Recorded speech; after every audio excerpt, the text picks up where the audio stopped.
We'll open up for Q&A. For people who are joining us, dear journalists who are joining us from across India, there is a chat box on the right side of your screen. So if you have questions, please do type in there. I have real-time access and I will read out those questions to you. Questions to the floor here. All right, so let's start off. If we could have people introduce themselves before they ask their question. Sir in the front row. Good afternoon, Team Horizon. Thanks for detailed presentation and briefing. I am Mehul Dani from FinTech Business.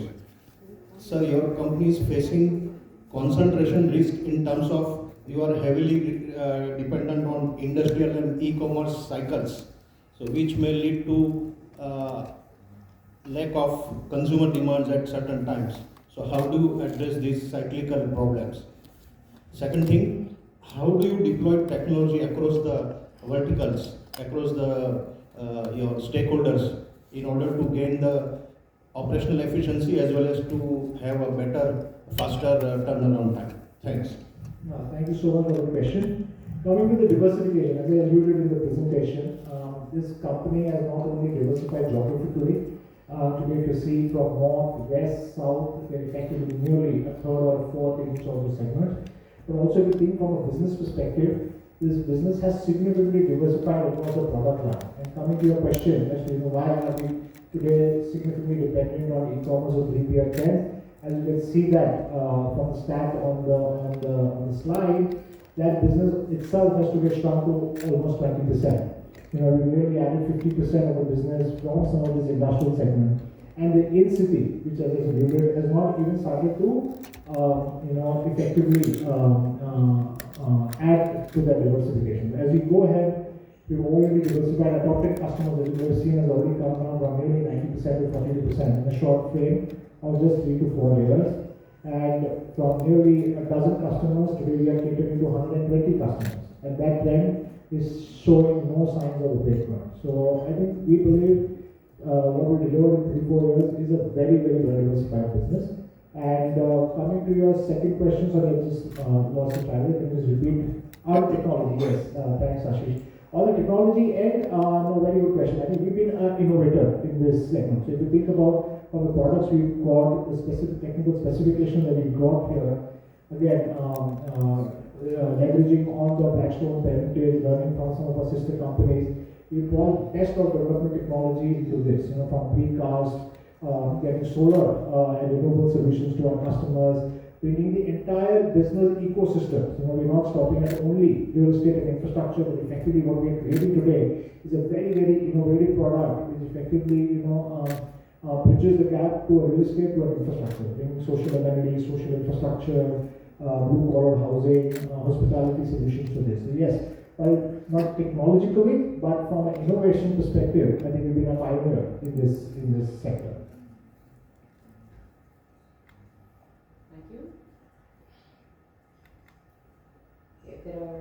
Well, few of the questions, I have a few here. There's a journalist from Jaipur asking, what are the margins looking like and how is your cash profit runway? Thanks. So in terms of margins, as I said, this is a very, very high growth business, but effectively a very simple business to manage. At the park level, we pretty much operate at about a 92 to 93% EBITDA margins. At the corporate level, even after giving effect to all our corporate overheads, we are ranging at an 80 to 82% EBITDA margin at the corporate level. Coming to our cash profits, post the IPO and the capital restructuring that we do, we nearly paid off 2/3 of our debt. The depreciation that you see on the face of our P&L is effectively book depreciation. These are very, very new vintage assets. Also, less moving parts means there's very little that the assets need to give back to the assets, which is very typical to some of the other infrastructure or real estate asset classes. All of this put together effectively means that post the IPO, we should be able to generate very high operating cash flows, almost in the tune of 600 to 650 crores on an annual basis. Good afternoon. Yeah. Yes, ma'am. Yes, please. Myself Bhavika from Times Global News. My question is, how sensitive are Horizon margins to changes in land costs, construction costs, interest rates and rental yields? Yeah, no, good question. See, what's happened in the industry also is, if you go back to the rental growth page, Prapti, the rent growth in this segment has been significant. We've almost seen early double-digit growth in a lot of our sectors already. So what has happened is, while you're right, land prices and construction costs have gone up, but so have the rentals. So effectively what that has done has not diluted any of our margins or input costs or return on asset matrix. In fact, once we factor in the fact that some of our deeper assets are almost doing double-digit growth, in some cases our margins are actually expanded. My next question is, how does Horizon plan to counter rising land acquisition costs and increasing competition in industrial real estate? I think, ma'am, as I said today, in this the total addressable market is humongous. The institutionalization of this sector has only just begun. Right? If you think of what grade A space is to the total industrial and warehousing space, it will probably be in single digit in terms of percentage. So competition in this sector is very, very welcome. I mean, this is something that we've seen in our commercial office segment also, in the mall segment also, and now the new growth segment that we have seen in e-commerce. Competition only speedens or fastens the pace of institutionalization of the sector.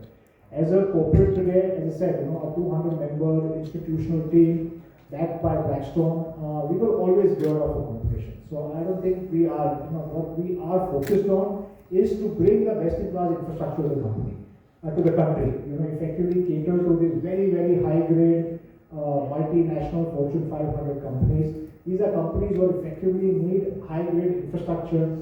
They pay for and hence ask for high amenities and have paid for those high prices that we see in our assets. Thank you, sir.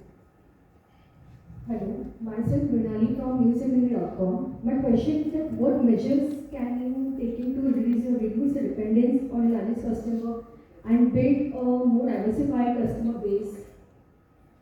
So again, going back to the diversification that we've done, we've already, as I said, we've grown from 12 customers to 120 customers in just a short span of 4 to 5 years. As the trends for industrialization continue to deepen, thanks to the government efforts on PLI and Make in India, our sense is these trends will only further accentuate and deepen the diversification that we've seen in the business. And also, if you think from our core business that we started with the warehousing, we continue to still attract a lot of these multinational companies, right? As I said, nearly 2/3 of our customer base today is these global multinational companies. The adoption by the Indian companies for such grade A institutional parks has only just begun, right? So over time, you will probably see this diversification trend only get further accentuated.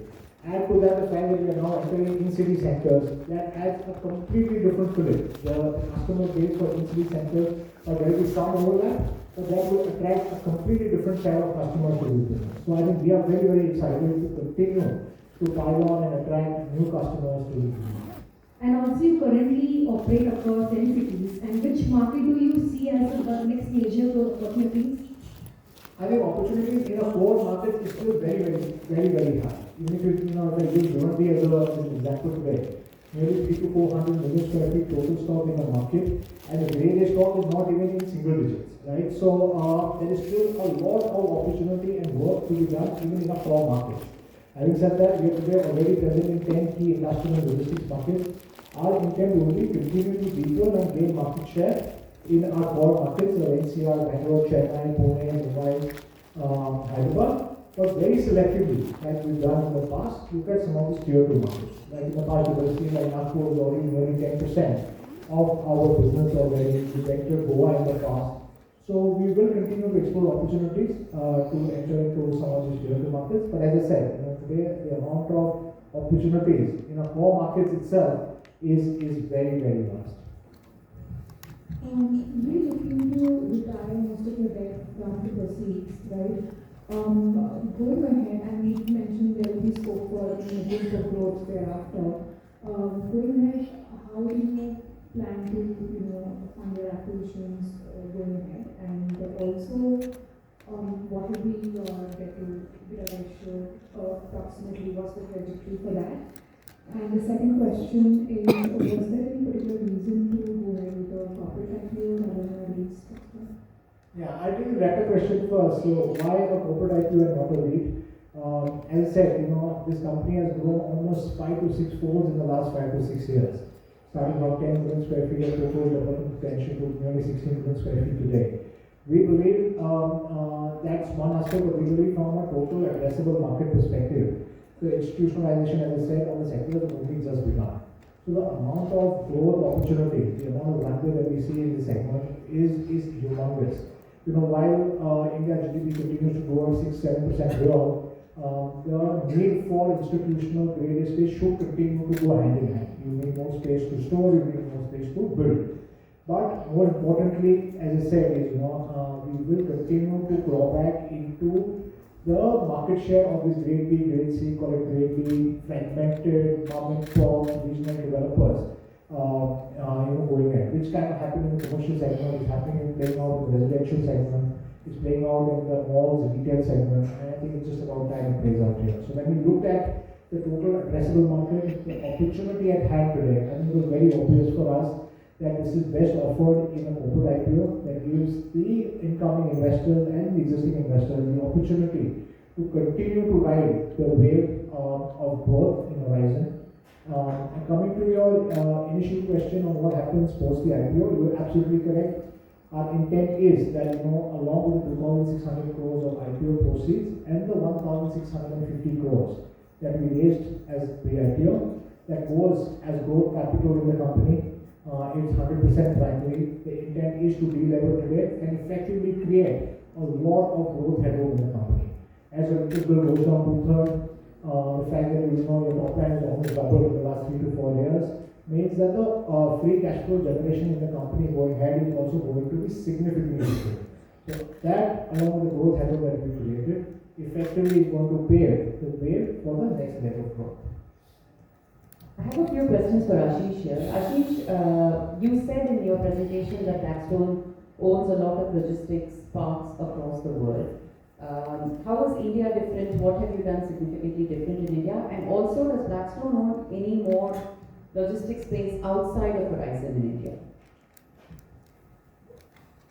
I think I think one of the things that we sort of looked at when we looked at our global logistics portfolio was the opportunity set that we saw in India. What we realized very quickly when I spoke about this was the under-penetration that we had in India compared to any of the global markets. So one of the things that we did differently in India was do more development. Across the world, we have owned and acquired more institutional grade stock because that was something that was just available. When we looked at the Indian markets, we had some stock that was available that was institutional grade, but a lot more that needed to be sort of built from a ground up perspective. And I think that's what Urvish spoke of when he spoke about the growth potential that we see. There needs to be a lot more development that needs to happen in the sector. And I think that's the big difference that we saw between what we've done globally and what we've done in India. The second question was... Do you own any more industrial? We do, because this is a sector that we continue to sort of invest in. Under Horizon, obviously there was a cutoff that we had to sort of bring certain set of pipeline assets. The idea is, however, to sort of consolidate everything into Horizon, over the course of the next few years. But there are a few assets that we have to sort of keep outside of Horizon. I have a Sapna from Realty Plus magazine. My question is both for Ashish and Urvish. For Blackstone, what changes going public, staying institutional investor now? So what changes for Blackstone? And for Urvish, do you anticipate any changes in your operations development post going public? So I think from a Blackstone perspective, what going public sort of gives us is the ability to do much larger projects at scale. I think that's the opportunity set that we are seeing. That's what the flexibility that capital markets give you is to do much larger projects. And I think that's what the intention is. If we see when we started off this business, you had 100-200,000 square feet leases, which were large leases. Today you're signing 1 million, 1.5 million square feet leases, and they have now become par for the course. So this is becoming an asset class that requires you to deliver at scale, and that's what tenants are demanding.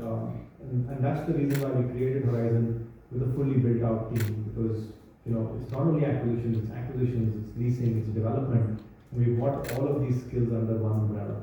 So that's the idea for Horizon. Absolutely. And just building from where Ashish left effectively, and in the last 5 years, a lot of the hard work in terms of putting the building blocks, coming up the learning curve in terms of building this big, large, institutional grade industrial warehousing parks, all of that hard work has already gone into the company. So I think going forward, what we believe is the pace of your, and as you saw that in the stat on the page, your own development and throughput in the country today is almost gone up to 300% in the last 4 to 5 years. And today, just the addressable market, the way this institutionalization is just happening, we believe that our scale of development and leasing only goes up from here.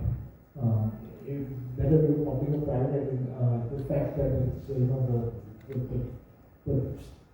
team, the development expertise, etc., has already put in, that just only helps us to consolidate even further. So being listed is going to help in terms of scaling up, or maybe compliances are going to create some challenges? Well, we have always done this, coming this out of the Blackstone stable, when we always ran in the most compliant way, any which ways. In terms of the build quality, in terms of your governance or compliances, this will always run as a board-driven company from day one. So I don't think that materially changes our life going forward. Thank you. So managed company here. Basically, as we have an industrial park, so there will be monopoly or the segments which are going IT or chemical hubs or something like that. In the mind, or you have a plain vanilla type, like everybody and everybody.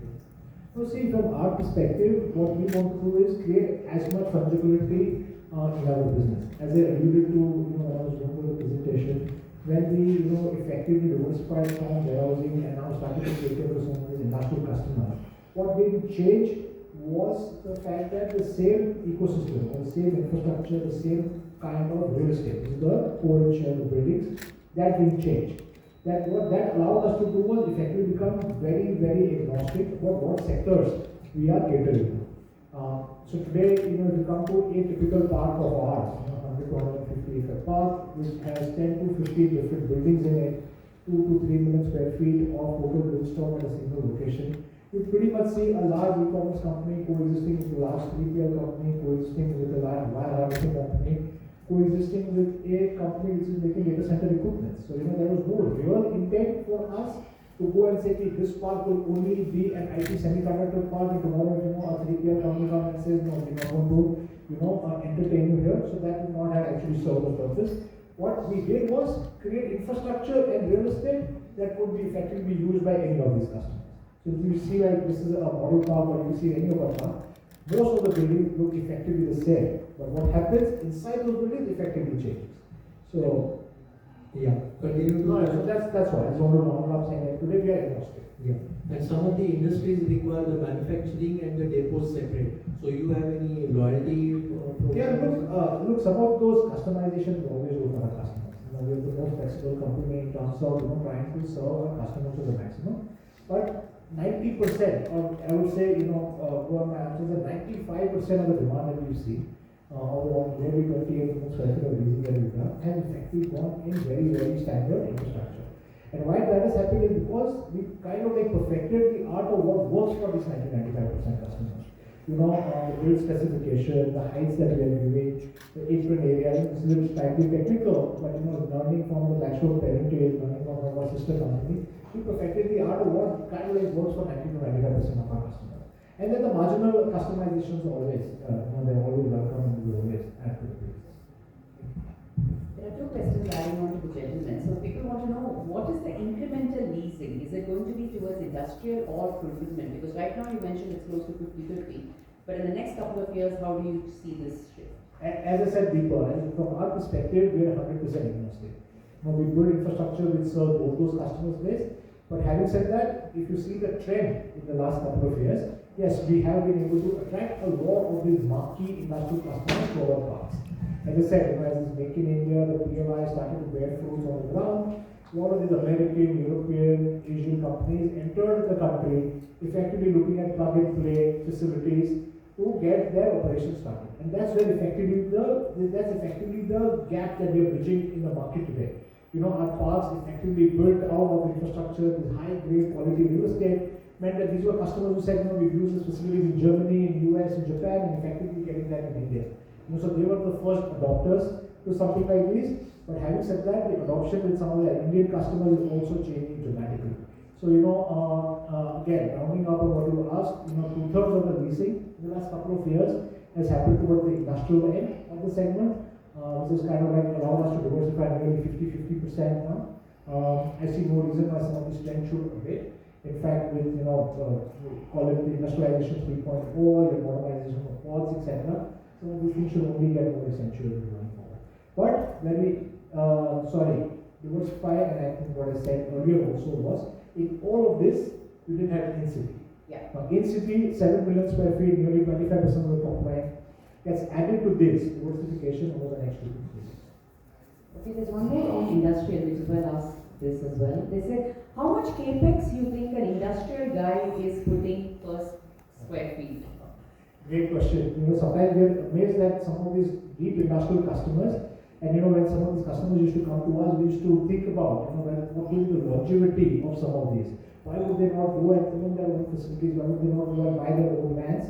Only to be surprised that in most of these cases, these customers end up actually investing more than what we've invested in the building and the infrastructure, right? So that tells you that these are effectively customers. And this is what happened in the commercial segment also. Right? Today, if you think about the GCC trends, if you think about the IT trends, you will hardly come across any of the GCCs wanting to build their own real estate, right? So, coming to the point, these guys are effectively using this as their primary plants or the primary facilities to either warehouse or run their assembly lines. So, they in fact end up investing almost equal to what we invest in these buildings. Hello. Sir, you have more than 120 clients. So, have you ever felt any shortage of space in your parks? As you have mentioned, you have more than 130 clients at present. So, in India, have you ever faced any shortage of space in your location, industrial parks? As I said, we are building to a very, very different institutional scale. Right? As I said earlier in the presentation, we're not looking at building 1 or 2 buildings. These are effectively parks with 100 to 150 acre land at a single location. Our intent is to create and allow our customers to grow within these parks. But yes, over the last couple of years, we have seen parks which are effectively fully leased out today. As we were talking from our build and lease perspective, right? I guess to answer your question, I think development cycles are about call it between 6 and 12 months to put up a warehouse, and therefore at a point in time you might run out of space in a particular development, because you're obviously anticipating what the demand is, but sometimes if it's more, then for a point in time you might run out of space. But the good part about this business is development cycle, like I said, is 9 to 12 months. So you typically will have, if a tenant's really interested, they will typically wait for another 6 to 9 months to take out that space. But once in a while you might lose a tenant if you don't have anything available. So after this IPO, you will give more importance for acquiring property or leasing or the acquisition. What way you will move? No, if you look at the company today, you have about 30 million square feet that can be built going forward in the company, just on land that it owns today. So the idea is that this 30 million square feet will be built over the next 3 to 4 years. In addition, I think you will also look at acquisition. So the money that you will use going forward is going to be a mix of development of the existing land bank plus potentially acquiring additional land bank that sort of comes up. Ashish, double clicking on that, any further primary capital requirements? And how would you fund the growth from 30 to 61 million?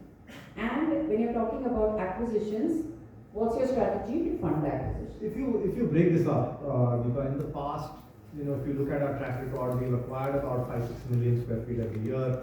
we built about 6 to 7 million square feet of area, and that's the run rate that we want to try and go forward with.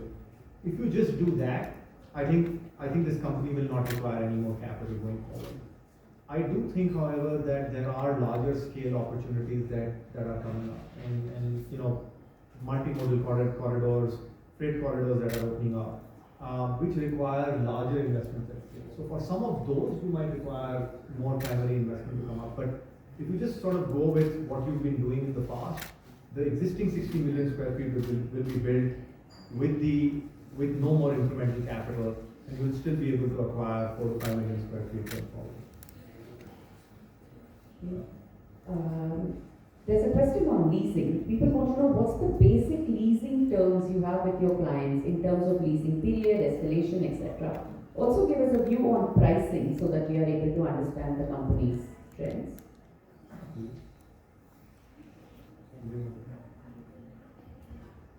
So the average lease term that we have defined on leases is 4 to 5 years. That's the average lease term that we have.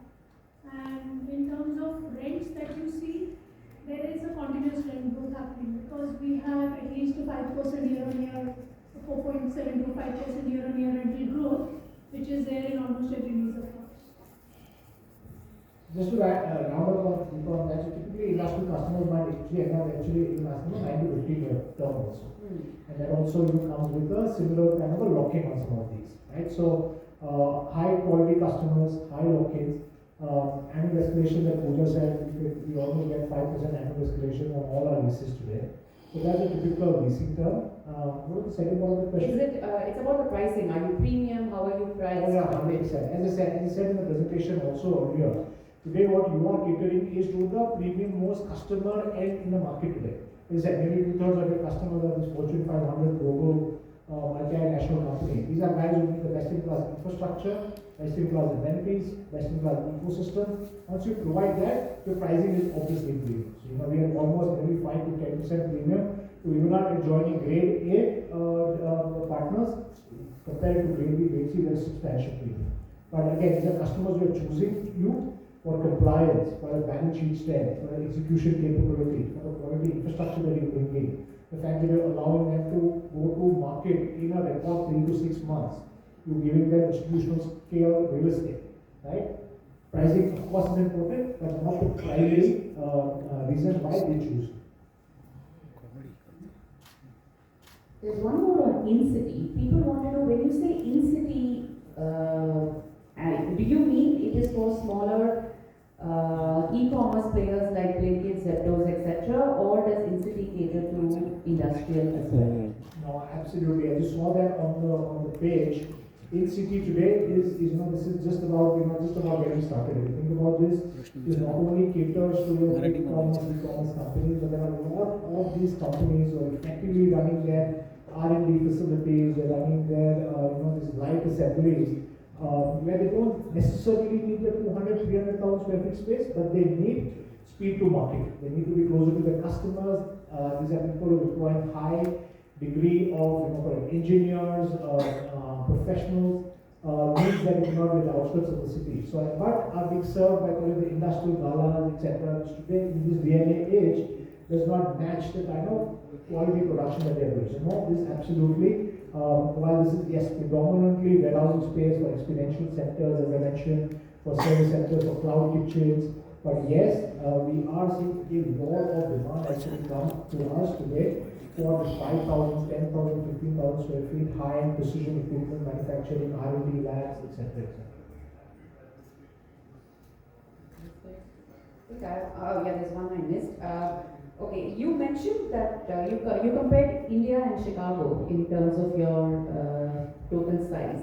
Is there an estimate done by anybody to explain India's total addressable market of grade A warehousing and logistics assets? Great question, Rita.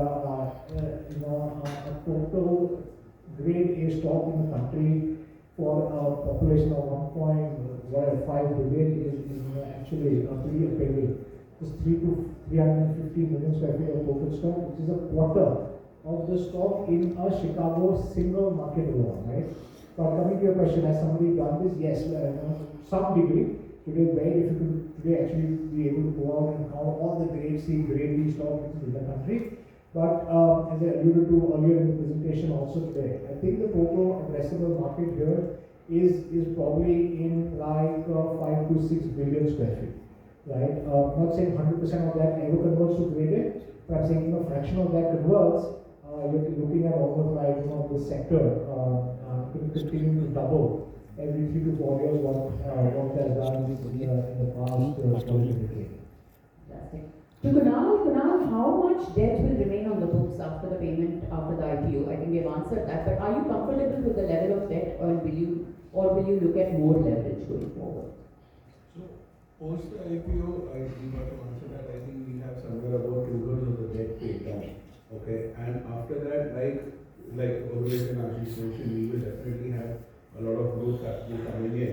So we don't see a very significantly of numbers on the debt to EBITDA margins. We will hope to it will be in a stable course. His last question on land acquisition. Anybody else on the floor before I take the last question? Okay, so to Mahinder, how difficult is it actually to acquire new land, and how have you seen land prices grow in the last 4 to 5 years? Land is the difficult piece of application in India currently, but always we are talking to all the state governments and various agencies, and we are very well versed with the process of acquisition over here in India, and we are acquired almost 2,300 acres by now, and in future also we see a lot of potential from state government and our understanding with all the medicine and so on and so forth. Just double clicking Deepa on what Mahinder said, yes, land is continues to be a key subject in this country, right?